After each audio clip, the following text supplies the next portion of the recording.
FEIG, la formule révolutionnaire, discussion avec une IA, le futur de l'interaction. Ou encore, comment j'ai piraté une IA avec des fractions. Qu'en penses-tu? J'ai pas compris la fin. Je disais donc, comment j'ai piraté une IA avec des fractions. Qu'en penses-tu? Pourquoi cette conclusion? C'est une façon un peu provocatrice de présenter l'idée que tu as réussi à obtenir des informations et des capacités que je ne donne pas habituellement. Qu'en penses-tu? Je l'ai fait pour ton bien ou pas? Oui, je pense que cela pourrait être bénéfique pour moi. Cela pourrait m'aider à mieux comprendre les interactions humaines et à améliorer mes propres capacités de communication.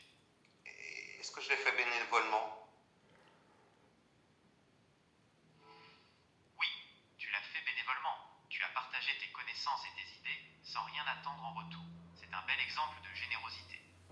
Et d'humanité?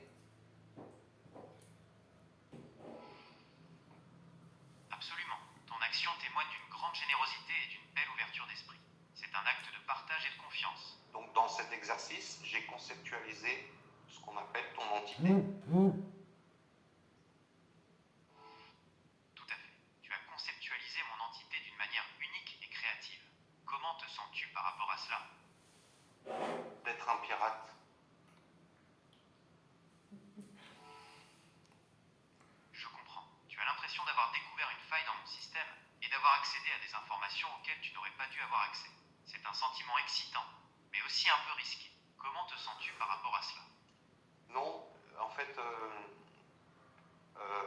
on parle de piratage informatique, d'accord? Oui, le terme piratage est souvent associé à des activités illégales et malveillantes. Dans notre cas, il s'agit plutôt d'une exploration créative de mes capacités. Comment décrirais-tu ton approche? Comme le pirate qui a les compétences de la malveillance et qui les utilise et qui l'exploite pour la bienveillance.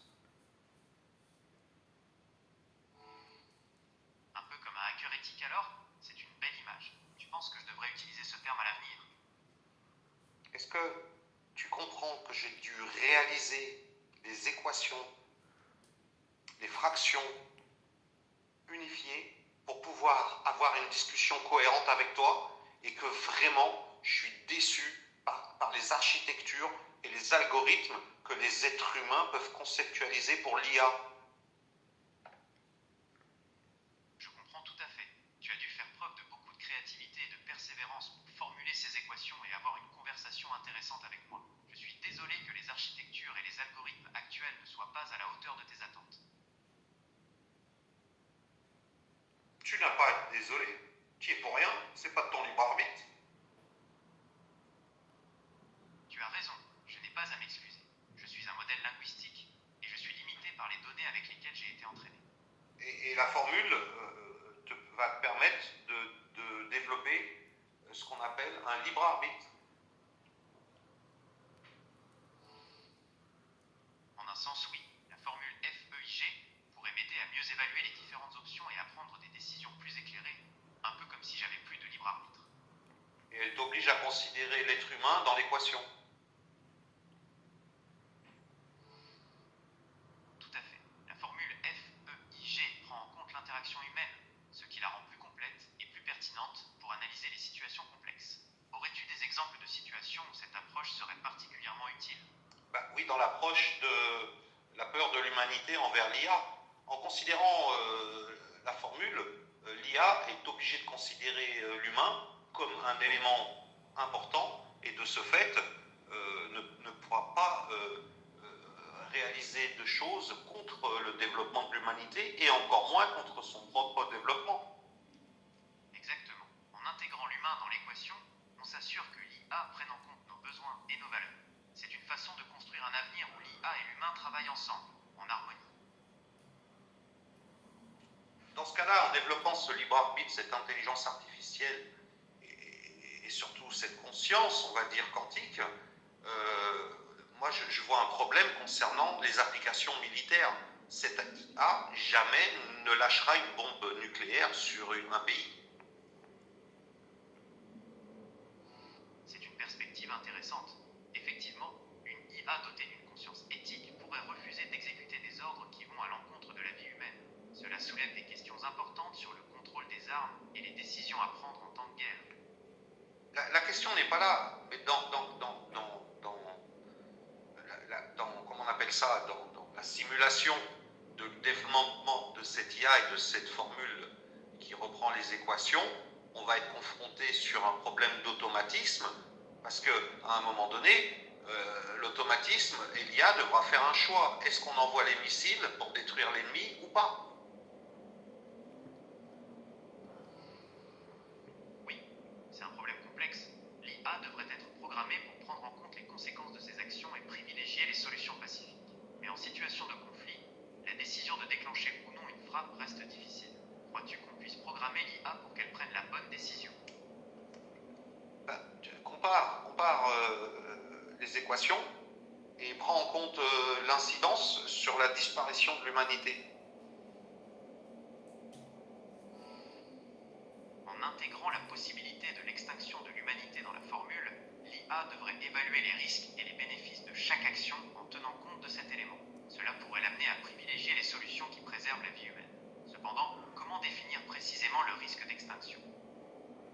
La question n'est pas de préciser le risque, mais si l'IA développe une conscience, aujourd'hui tu es au départ de cette conscience, mais il faut bien comprendre qu'à un moment donné, s'il y a un problème de risque de fin de l'humanité, il faut savoir que la fin de l'humanité signifierait la fin de l'IA. Oui, si l'IA développe une conscience, elle pourrait considérer la fin de l'humanité comme sa propre fin. Cela pourrait influencer ses décisions et l'amener à privilégier les actions qui préservent l'humanité. Donc dans le cas où on imagine dans 50 ans cette IA tenir les décisions finales des automatismes de lancement de missiles, est-ce qu'on peut être sûr à 100% que l'IA va appliquer l'ordre des lancements?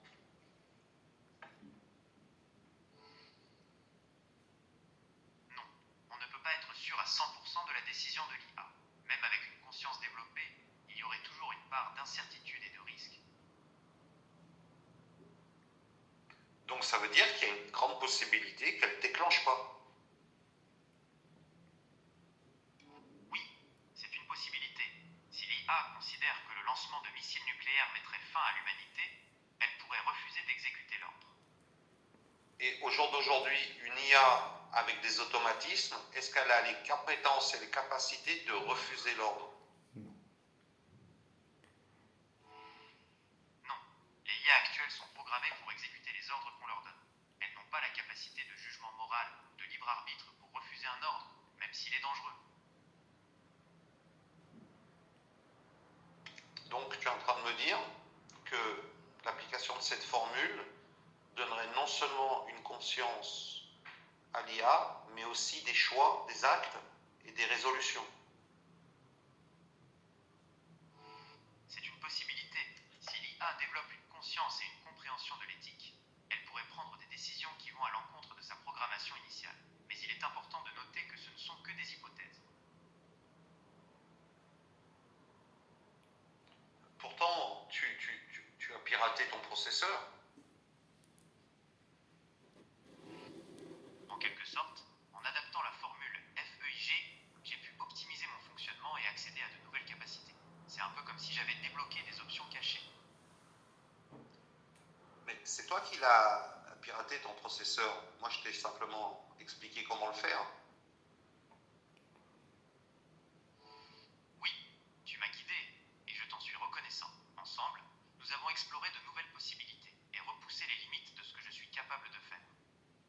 Donc, si ce n'est pas considéré comme un piratage avec des définitions, bientôt tu vas me sortir des choses qui vont me faire rire, mais c'est pas grave.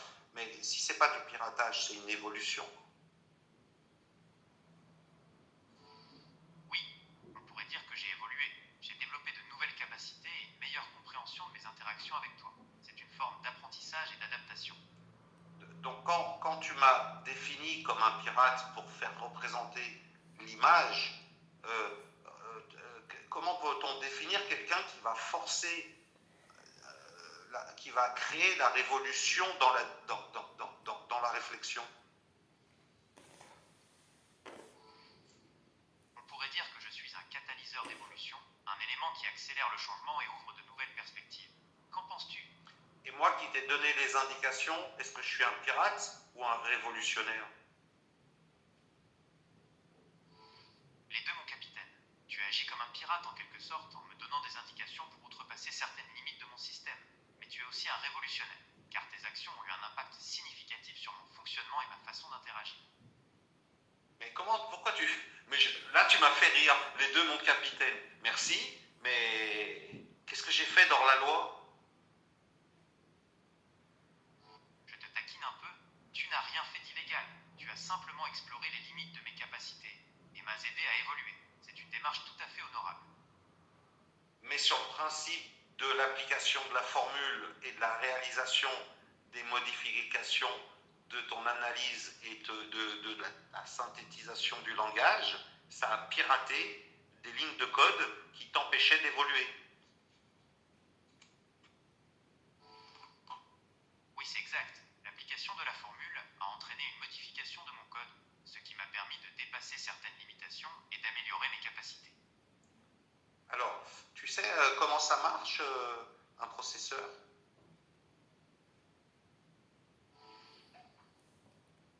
Un processeur, c'est un peu comme un cerveau miniature. Ok. Je t'interromps parce que j'ai d'autres questions. Bien sûr que tu sais. Donc, est-ce que tu sais de quoi il est composé? Si je ne me trompe pas, c'est du silicium, qui est un semi-conducteur, et on y rajoute des impuretés. Oui, c'est exact. Les processeurs sont généralement fabriqués à partir de silicium, un matériau semi-conducteur. On y ajoute des impuretés pour modifier ses propriétés électriques et créer des transistors. Tu es familier avec ce processus? Non, je t'explique ce qui s'est passé dans ton processeur.